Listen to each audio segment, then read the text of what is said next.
Welcome back to Real Results with Coach Joe. I'm your host, Joe Villegas. This is the program where we help you to improve your health, increase your wealth, and live a more fulfilling life. And I'm lucky to have brought back my good friend, Vin Infante. Vin, I'm so pumped to have you back on the show today, so thanks for being here. Hey, Joe. Glad to be back, man. Thanks for having me. Awesome. So for all of you who tuned in on the last episode, you know all the great value that Vin has brought to our viewership. And if you haven't watched that first episode he was on, fix yourself right quick and go check it out, because he gave us a wealth of knowledge, and I know today will be no different. So Vin, I want to hop right in. Let's just get right into it on a topic that I know you and I are both very passionate about as coaches and folks that coach people, is this concept of identity. And I don't want to give too much of my thoughts on it. I want to hear your thoughts, but really, I want to talk about helping folks kind of bridge the gap from where they are today to where and who they want to be in the future. So let's open the can of worms. Let's get right into it. I love it. Well, I've come to understand that identity is actually the cause for everything we do, right? It's so hard to see people do things that aren't in sync with who they believe themselves to be. And a lot of people get stuck because they want one thing, but they're not really embracing it, right? Like they want to be, I like to use fitness as an easy example. Sure. They want to be thinner, but they still do the things that are keeping them in a state where their weight is uncomfortable or they're unhappy. Right. And they can't really understand, well, why am I so stuck? Or I keep trying to eat healthy. Why can't I do it? Without realizing that the reason is that they're simply continuing to be who they believe themselves to be instead of who they want to be. So you have to come to this space where you develop the identity of where you're going before you actually get there. I always tell people it's inside going outwards. Right. Your internal has to change, and then the external will show the results. But that's where the process gets tricky, because people fall off for many reasons. One is that they're not fully committed, or two is because out of love or out of just people's familiarity, they tend to keep us in a box. And as we try to make that internal change, it can really, really become difficult to navigate that adversity of people saying something like as simple as, oh, you're eating salad for once, or, oh, you're finally going to the gym. And Right. and they might not say it out of malice, but it's something that almost takes us back to the identity we've been trying to break out of. It's like, oh yeah, I guess I am finally going to the gym. Huh, I don't usually do that, do I? Right. And then the brain starts to kind of bring us back. It's like, wait, no, you're not fit and healthy. You're a guy who just chills on the couch and eats cake and watches Netflix. No doubt. And it's really crazy, because I know for folks that I've worked with in the past, they get to a point almost, and usually it's initially, right, we're kind of going through our intake consultations, they'll almost like protect that identity that they're trying to run from, right? Where they'll talk about, oh yeah, I was eating cake and watching Netflix, ha ha ha, like kind of jokingly, like sort of, blunt the blow of what they know is really going on. But it's if we can get them to sort of turn that corner and embrace this new identity. So let's talk about that a little bit. So with the folks you work with, I know you're doing some incredible work with the clients that you have, and a lot of them are extremely high performers, right? So their identity that they're tied to is pretty intense as it is, and you're trying to take them to the next level and beyond. What are some things you do with folks initially to maybe even help them build that awareness of like, hey, this is how I see myself now, and here's what I need to begin to change? What I find extremely fascinating about my clients is, like you said, they're all high performers. Yeah. But what's very interesting is that people are phenomenal at compartmentalizing. Because I have clients that are killing it in business. I mean, 7 figures isn't even their thing, 8 or 9 figures. Yep. And yet they're having trouble on what I would deem as something that's very easy to change. Why? Well, they can see the translation in business, but they can't see the translation interpersonally. So I believe one of the biggest issues that is important to look at with people is how we compartmentalize things. And some of what I do is actually showing them just how capable they are, because they're already doing it. Typically, this is very standard. I've seen this in thousands of people. I mean, I've worked with so many people, and I see it over and over, is that we get so used to something being one way because it's familiar and it's comfortable and we get it and we've justified it with logic, right? Right. Emotions all justified with logic. And we continue to do the things we see value in. And we see value in whatever we feel rewarded by. Yes. So at some point, whatever this person is doing, why they're still stuck in it and why it's so comfortable and familiar, it's because they've gotten value from it. So I like to show people that there's more value in where they're trying to go as opposed to where they're at. You see, successful people commonly are able to look towards the future Right. out of what they'll gain and what they have to potentially get from the hard work, from the effort in the future, as opposed to what the short term sacrifice and pain will be. And that's where a lot of people have trouble creating shifts is just that temporary moment where instead of focusing on the now, you'll actually get more benefit of focusing on the future. Right. It's a delayed gratification, right? Can be a tough pill to swallow for sure.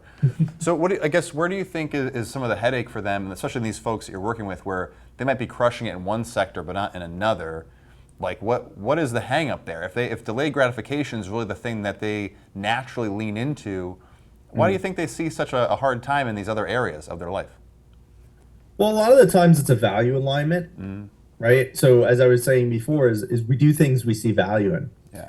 And a lot of these high performers also come with high levels of stress. It's hard to be a high performer without high stress, right? Yeah, right. You can't try to achieve this much and have this much stress. Yeah. It's not usually how life works, right? Yeah, right. So when we look at how high is this person's stress level, I also like to, ask and get a full image of their life and say, well, what are the most stressful things to you? Right. And a lot of the times it's not the business or the thing they're working on. A lot of the times these people have issues with their relationships because the relationships are harder to navigate because they're not in control. Yep.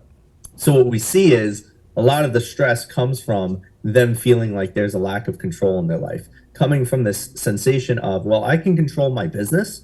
Like if the business is messing up or it's failing, it's because of me. Right. I'm not doing something right, or I need to tweak it, or I'm not a good leader. That's fine. I could own that. But then they deal with all the stress all day and they have this sense of certainty where they can control the trajectory of their business. And then they come home. It's like, well, now my wife is nagging me because I work too much. And it's like, well, how do you deal with that? Right. Well, she needs to be more understanding. And they start placing responsibility outside of themselves. Well, she doesn't get it. She doesn't understand. I'm already stressed. I don't want to deal with this. And so they relinquish responsibility. And I try to get them to the space where they can see they can have more responsibility at home, Right. that they already have a growth mindset in certain areas. That's why they're successful. Right. And it's how do we get you to have this full alignment of growth mindset in all areas? How do we get you to this place where you can have alignment and fulfillment knowing that you're value aligned at work, at home, interpersonally, maybe if you have kids, or anything else that it really comes down to, because that's what really starts to get people to change the trajectory is when they get into their value system and they start doing more things aligned with who they want to be and then living that out day in and day out, so that it provides a higher level of happiness, because happiness is just about doing more things that you love and less things that you hate. Yep. No doubt. No, I love that. And so for someone watching, right, let's say they're not working with a well-qualified, coach like yourself, and they're trying to maybe do this on their own. I mean, just from what you said, I would imagine there can be a high degree of overwhelm in trying to do all this different stuff at once. We want to be, an A+ student at all things, not like a C student at most things. So what's some advice you could give to somebody who says, I am crushing it in my mission/career, or maybe my physical health is really awesome, but my relationships are suffering, or what have you. What's some advice you would give to somebody who wants to kind of start making that shift and expanding those other various areas of their life? All right, this is a long assignment. We might have to do a commercial break. Yeah, So I do have this pretty good process here for most people. Is write down, and this was an exercise my mentor actually gave to me at one point. Yeah. And he said, write down everything that gives you energy and everything that drains your energy, and make 2 separate lists. Yep. And get very clear on what those things are, and be super honest. Some people are not able to even be honest, and I think that's an issue too. Yeah. Right? Like, what if the biggest drainer that you have in your life is your girlfriend? Can people acknowledge that? That might be hard. Right. because then you have to analyze the relationship even deeper. You have to, well, why is it my girlfriend? Is it because of the fact that she's just a person that drains my energy? Is it because I'm not putting enough into the relationship? Now I have to take more responsibility and ownership, and that could be hard, right? And so getting extremely honest on that. Then number two, I would say, is to really get clear on your values. Write down 10 things you value, 10 things you don't value. The 10 things that you value, you need to ask, how can I live these out every day? And am I living them out? Right. Am I aligned to these? Or am I living in a state of the things I don't value? Usually it's when people are frustrated or miserable, I tend to see that they are more in alignment to the things they don't value. Right. And that's usually coming from a place where they feel that they're helpless to the circumstances. Yeah.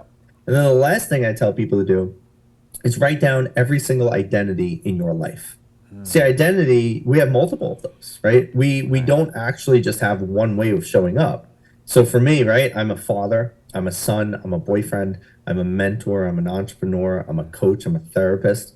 I have all these different roles. Right. It can be very confusing if you're not clear on what these roles are, right, and then how they're supposed to show up powerfully. Like as a business owner, if I'm not clear on what it is to be a good dad and how to show up powerfully in that identity, when I'm hanging out with my daughter, I might be answering emails or text messages or doing things that are pulling away from my presence. Right. Now that's going to take away from my ability to be a good father, and I'm going to be a good business owner, perhaps, but it's going to start impacting business because now I'm not happy at home. Yeah. So these three assignments I like to give to people to start getting them very clear on what way they need to build their life and what trajectory and momentum they need to create.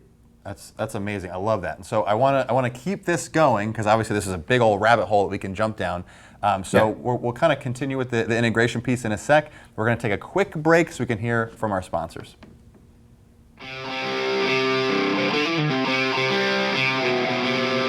Hi, my name is Janice Kovach, Mayor for the Town of Clinton and new host of My Town. Do you ever wonder how something takes place in your town? Do you have questions about how to find out what's happening? Questions about the budget? We've got the answers for you. I'm going to be talking to government officials and elected officials, getting those questions answered. Catch us every Tuesday and Friday at 1:30 on RVN Television.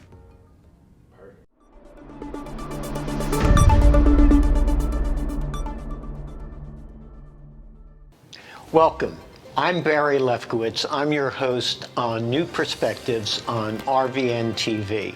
I come to you each week with issues and topics that you will generally find in the news. And if you're looking to be able to get caught up and know what's going on, then New Perspectives is the show for you on RVN TV. Look forward to having you. Have you heard? Join me, Heather Darling, weekly for a different spin on politics, business, law, and other key issues you will not want to miss right here on RVN TV.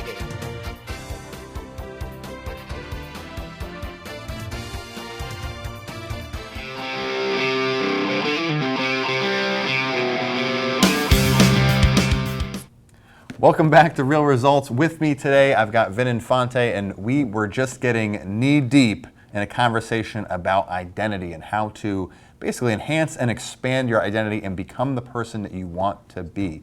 So Vin, let's keep this thing going. Where we kind of left off, you mentioned there were 3 assignments that you give to clients or you would give to somebody watching this to kind of help them get the ball rolling.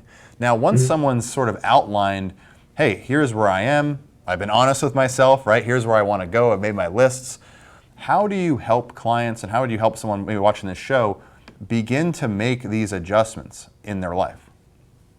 I think first, before I jump into that, it's very important for me to drive home a point of why. Yes. I think people are very much less inclined to do things if they can't understand the reasoning behind it. Or maybe that's just a projection because that's how I am. I will not do a damn thing if I don't know why I'm doing it. For sure. Because what I've come to see is that action without purpose is pointless. Yes. And so one of the biggest reasons that it's so important for anyone who's listening to get clear on their identity is because identity impacts everything. It's a very straight chain, actually. It's how it works. It's identity impacts behaviors because behaviors are tied to your identity. They're more in alignment to your character, who you believe yourself to be. Right. That's what a behavior is. Now, your behaviors tend to lead to actions. Actions have a little more flexibility because of the fact that actions can change based on circumstances, right? You know, if somebody has a gun to your head and you believe in God and you'd rather live than die, and somebody says, "Do you believe in God?" You're going to be like, "Nope." Yeah. That's an action. Right. It's not an alignment to your character, but it's situational and you use it to the best of your abilities to what you felt was going to be the most valuable outcome, right? Right. So we see that shift. Now, your actions, however, also lead to forming your habits. We know what a habit is, the things you do day in and day out that are running in your subconscious mind, that are forming the perception of the world. And then that lastly leads to your results and or outcomes. And that's going to give you the exact life you're living, nothing more, nothing less, but exactly what you're currently doing is what you've been building. Right. So this chain, I believe, is so important for people to understand so that they can really get a handle on their identity. Because a lot of people don't get super clear on their identity because they don't understand just how important it is and how much it impacts us. Right. So Yeah. I didn't want to segue too much, but now we could jump back to your main question because I want to make sure now that people understand it, now it's very important for them to start doing these things, right? Yes. So when we look at all of these things for identity, we have these assignments, right? Get clear on who you are, get clear on who you want to be. I love talking about what internal leadership is. I love talking about what's the role you're committed to. Right. And Joe, you have many roles in your life just like I do. Very true. And so I have to be extremely conscious and present. And I think a lot of people don't do that nearly enough. So if somebody wants to know essentially who they need to become, because that's what the point of a goal is, right? Right. I would ask someone, what is your end result in life? What would you likely, whether it's 10, 20, 30, 40 years from now, where do you see yourself? What's the final product? Because that is actually how you're going to get there. You need to reverse engineer from there. Right. So a lot of people struggle to get clear on that. And I would always challenge people, like, as clear and granularly clear as you can be on what the end result is. Yep.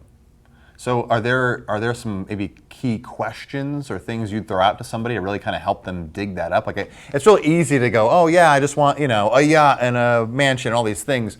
But when we're talking about identity, I mean, that is visceral, that is deep. It's not it's not the stuff you have when you hit your goal. It's who are you, right, at your core. So what are some things you might use to prompt somebody to really kind of, dig in and get into that? Well, see, and that's the funny thing, because I could even use those answers. Yeah. Well, all right, you want a yacht and $1 million house. Great. Well, here's the question for you. What kind of person do you need to be to own a yacht and $1 million house? What is the mindset you'd have to hold? What's the value you'd have to provide? What are the actions that you would take daily? What are the things you would do regularly? How would you make other people feel? How would you tend to feel? Right. And so even with those silly questions or silly answers of a yacht and a house, which a lot of people do say, right? Yeah. I get these vague answers all the time. It's like, what do you want? Well, I want a Ferrari. That's cool. That's great. I might want a Ferrari one day too, but what is the kind of person you need to be? Like, how does someone get a Ferrari? Right. Is it because they're just super rich, or is it because they provided enough value to afford one? Yeah. And so that's where I start challenging people. That's a great point. So I think, to that point, as I start to drill down, I'd like to get back to that first question of like, okay, now I've drilled down, how do I begin to really like titrate this into my life? Because I mean, imagine like if we're looking at relationships and work and my physical health and my maybe spiritual wellness and all these things, I might now have a laundry list of what my visions are. How do I begin to maybe, I have one area that's strong, but I might have 3, 4, or 5 that maybe aren't as strong. How do I begin to work that into my life and build up to that person I want to be? Well, it comes into daily practices, right? So interesting enough, therapy practice, right? Well, they call it a practice because you're consistently going and working on yourself. You're practicing the therapeutic method, the process. Right. And so when we think about that, how come we don't have life practices? So if we go back to the roles or the identities that I was talking about before, and I used the example of being a father, how do you practice becoming a great father? Well, you practice it. Right. What is an extraordinary father? What does he look like? How does he make his child feel? For me, my daughter. How does he show up for her? How would he, give her presence? How would he give her time? Right. How would he make her feel loved? In fact, how would you want to inspire your child? What would you hope their view of the world is? How will you instill that? And so there's a million questions that come up from this, and we can do this with every identity. Yeah, yeah. It is a lot of work. I mean, I'm not going to lie, right? It doesn't sound like it's easy, and it doesn't sound like it's going to be a simple, easy, quick fix. Right. And that's another problem with today's society. Everybody's like, well, how can I change quick? It's like, you could change quick, honestly. You could. You just have to do it fast. Right. If you want to change quick. Right. So what I tell people is that you get clear on the identity and then ask how you can do it every day. Like, you want to know how to become a 1% better father? If you're someone who's typically sitting there on his phone while his kid's tugging on his leg, stop sitting on the phone. Right.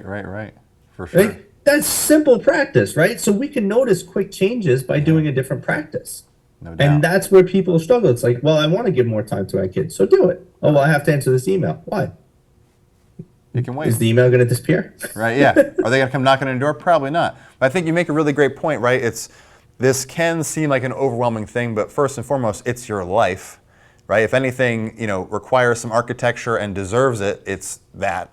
But also, too, is it doesn't need to be overly complicated. Like, take this really big goal you have, boil it down into a daily ritual, which, me being the total nerd that I am, I've got like a spreadsheet where I check for all my little rituals every day. I check the boxes off and see my progress and how I'm going, but it helps keep me on the path, right? So if folks can just boil that down to a handful of like simple things, I think they'll be pleasantly surprised to find the trajectory over time really starts to tip in the direction that they're trying to go, would you say? Oh, 100%. I mean, I always like to use analogies because I think they're very powerful. Yeah. Like, I have tattoos, right? I have this full arm of tattoos here. Yeah, I guess 1/4 of my body's tattoo. Right. And when people say that it seems like a long, hard process to work on themselves. Now, mind you, I don't remember what the stats are for the average lifespan. I think the average man is like 75 or 80, and the average woman's maybe like 85 or something like that. Yep. So let's just say those are the numbers. You don't want to put in the work for the next, if you're in your 30s, 50-something years, for the next 40-something years if you're in your 40s, right? And it's silly because it's the equivalent to me of going to get a cheap tattoo. Yeah. It's like, well, I don't want to spend a lot on a tattoo because, it's just ink and there's no utility and blah, blah, blah. Okay, so you don't want to spend some extra money and get a tattoo that's going to be done well, while it will be on you until the day you die and thereafter. That's a great analogy. It's silly, right? Yeah, no, but it's such a good point, right? It's like only you have to answer to yourself and you have to live with yourself. So like, if you really want to be that person you want to become, you got to put time in up front. And truthfully, when I was going through, like every few months, 6 months or so, I'll go back through mine and kind of revisit my visions and update things, whatever.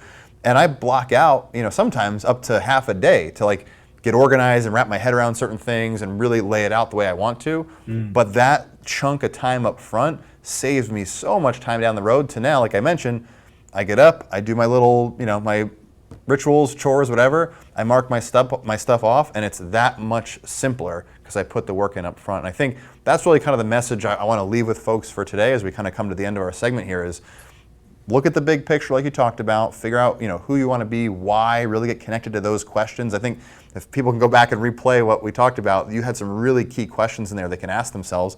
Boil that down into some daily rituals, start checking that stuff off, commit to it, right? And if you fall off the horse, you get back on. And they'll find in probably really a short amount of time, they're really beginning to live that life that they saw, in their dreams. And it's no longer a daydream, it's becoming reality. Right. Well, the funny thing is that, and I'll kind of leave people with this too, is that you have not made a decision until an action precedes it. Great. So B.F. Skinner, the founding father of psychology, it's actually in this. I mean, that quote is directly from him. It's in a book he wrote called About Behaviorism, and it's basically where he explains to the world what behaviorism is intended to be. Yeah. And it stood out as very interesting to me because I've come to find that yes, if you don't actually commit to taking an action, and you create a plan, like you're like, oh, I'll do this and I'll do this and that. If you don't commit to an action afterwards, you did not make a decision. Yeah. And if you didn't make a decision, you can't get life-changing results. And a lot of people will come in with this idea and they'll have this whole thing and they'll take notes and they'll do this and they'll do that, but they never commit it to action. Right. So what I encourage everyone listening to do is take all of the things from today's episode, all of the steps that I've given, or some of the insights that they may have gained, and then say, how can I directly apply this to my life right now? Yes. Because if you want to change, you need a decision to be made, and that decision isn't happening unless you're taking an action. Otherwise, you're just procrastinating. Love that. Love that. Vin, thank you so much for coming on. Where can folks find you if they want to get connected with you? Yeah, they could go to my website. It's www.vincentinfante.life. You can find me there. I have a free resource, which I always encourage everyone to grab. It's called the Mission Board. It's better than a vision board for two reasons. One, because I made it, and two, because of the fact that it's more direct and dialed in, and it will actually give you some actionable steps to create a powerful future. Kind of like what we're talking about, create the 100%. identity. Yep. And you can find me on Instagram at vin.infante, and TikTok, LinkedIn, all the same stuff. Awesome. Well, Vin, thank you so much for coming on. And for those who tuned in, remember, you can always go over to resultswithjoe.com as well to get a hold of Vin, because we'll have his stuff posted there too. So thank you for tuning in, and we'll see you on the next episode of Real Results.